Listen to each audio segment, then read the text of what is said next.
Ça, c'est on peut dire une bonne nouvelle parce que vous savez, il n'arrête pas de répéter que l'éducation, c'est vraiment important, c'est le cœur de nos priorités.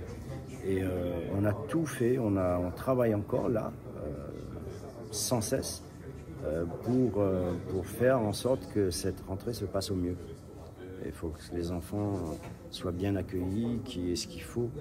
Ça ne sera pas bien évidemment dans les mêmes conditions que si la pluie tombe, laver de l'eau. Mais en même temps, moi, je considère que assurer une rentrée scolaire, c'est aussi assurer cette égalité des chances, tout simplement, parce que parmi tous les enfants qui rentrent là ce mardi, il y a des enfants qui ont quelques petits retards, qui ont des lacunes, donc on ne peut pas... allez, si nous fermons pour une semaine, si la pluie tombe toujours pas, pourquoi dans une semaine nous aurons la solution et pourquoi pas là?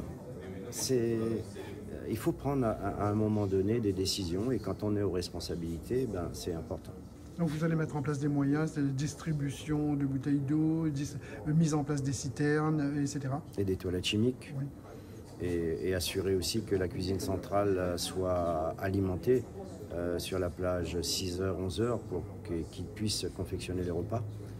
Donc tout ça dans ce contexte-là est important pour que il y ait le minimum pour que cette rentrée se fasse dans de bonnes conditions, parce que nos enfants ont besoin aussi de rentrer et de travailler.